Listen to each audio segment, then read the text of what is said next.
Sasa tukiachana na issue nzima ya msiba ambao umeweza kutokea kitaa kile pale cha Marekani, bado tupo kitaa iko cha Marekani, tunakutana na bidada Kim Kardashian ambaye Novemba 5 mwaka huu hapa 2025 mama yake Kim Kardashian, hapa namzungumzia Kris Jenner, anasherehekea siku yake ya kuzaliwa bwana. Yes, huyu ni mama yake pia, lakini pia ukiachana na upande wa kuwa ni mama, pia ni meneja wake Kim Kardashian. Lakini pia ukiachana na issue nzima ya mwanamama Kris Jenner kuweza kuwa na mtoto kama Kim Kardashian, lakini pia ana listi ya watoto wengine ambao wapo na fame kubwa ile kinoma noma. Naomba tu nikukumbushe kuhusu issue nzima ya Kylie Jenner ambaye pia ni mtoto ambaye amezaliwa na huyu mama wa kuitwa Kris Jenner. Khloe Kardashian pia ni moja kati ya mtoto ambaye amezaliwa na huyu mwanamama Kris Jenner. So moja kati ya issue ambayo imekuwa kubwa sana kumuhusu bidada Kim Kardashian ni kuhusiana na issue nzima ya ChatGPT.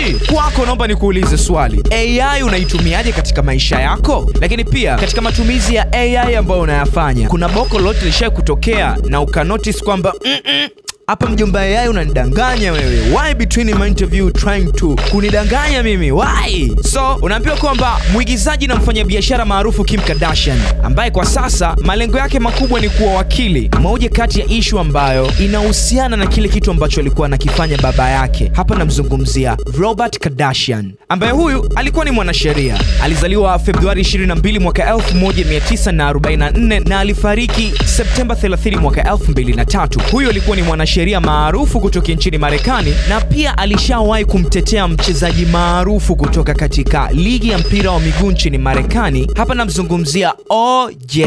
Simpson ambaye alituhumiwa kwa kesi ya mauaji na kesi yake ilienda viral ile kinoma noma. Sasa baba yake alikuwa ni mwanasheria, yeye anataka kuingia katika issue nzima ya uwakili. Sasa Kim Kardashian ametoa siri katika kipindi ambacho kinaondoka kwa jina la Vanity Fair kuwa amekuwa akitumia ChatGPT aka AI katika mitihani yake.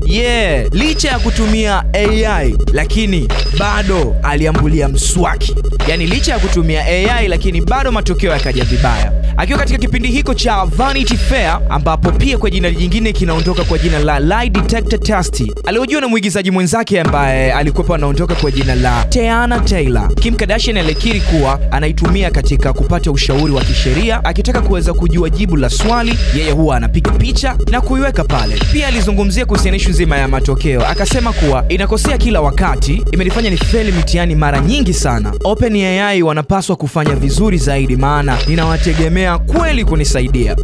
Hivyo yani. Naomba tu nikwambie kwamba Kim Kardashian alianza safari yake ya kuanza kusomea masuala ya sheria kwa mwaka 2021 na kwa sasa anajiandaa kwa mtihani ambao unaitwa California Bar Exam, ambapo ni moja kati ya mitihani migumu zaidi katika upande wa sheria kutoka nchini Marekani. That's it ladies and gentlemen, ndani ya WHO. Wewe maoni yako ni yapi katika haya? Just achia comment yako hapo chini, then mimi nitadrop nayo katika episode ambayo inafuata. Hii ni WHO. Ladies and gentlemen, don't forget to subscribe kwa ajili ya kuweza kupata more updates ambazo sisi tunazidropisha hapa. Mimi ni Dad Father of 6 Babies. Massive shout out mingi to my editor Harrison. Yo, mimi ni Dad Father of 6 Babies Kelvin K.O. Say what?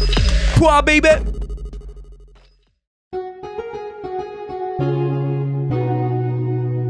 Kasako Media, tunaangazia maisha, tunaandika kesho.